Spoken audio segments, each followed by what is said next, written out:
நீங்கள் பார்த்துக் கொண்டிருப்பது நியூஸ் 21 செய்திகள். தமிழ்நாடு செய்திகளை உடனுக்குடன் தெரிந்து கொள்ள நியூஸ் 21 செய்திகளை பாருங்கள். உண்மை, உழைப்பு, உயர்வு. தேனி கவிழ்ந்த சுற்றுலா பேருந்து கல்லூரி மாணவிகள் பலி. கன்னியாகுமரி மாவட்டம் நாகர்கோவில் பகுதியில் அமைந்துள்ள ஸ்காட் கிறிஸ்தவ கல்லூரி பிஎஸ்சி கணினி அறிவியல் துறை பயிலும் மாணவ மாணவிகள் 39 பேரும் 3 ஆசிரியர்களும் மொத்தம் 42 பேர் நேற்று பிப்ரவரி 18 இரவு நாகர்கோவில் இருந்து புறப்பட்டு கேரளாவிற்கு சென்றனர்.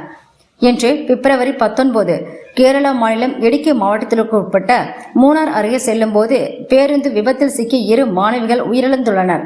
கனகபுரம் பகுதியை சேர்ந்த 2ஆம் ஆண்டு பிஎஸ்சி கணினி அறிவியல் பிரிவு மாணவி வெனிகா, திங்கள் நகர் பகுதியை சேர்ந்த 2ஆம் ஆண்டு பிஎஸ்சி கணினி அறிவியல் பிரிவு மாணவி ஆதிகா ஆகியோர் உயிரிழந்தனர். காயமடைந்தவர்களில் 2 மாணவர்கள் படுகாயம் அடைந்த நிலையில் இருவரும் தேனி அரசு மருத்துவக் கல்லூரி மருத்துவமனைக்கு கொண்டு செல்லப்பட்டுள்ளனர். பேருந்து விபத்தில் சிக்கி 2 மாணவிகள் உயிரிழந்த சம்பவம் பெரும் சோகத்தை ஏற்படுத்தியுள்ளது. நியூஸ் 21 செய்திகளுக்காக தேனி மாவட்டத்திலிருந்து விஜயகுமார்.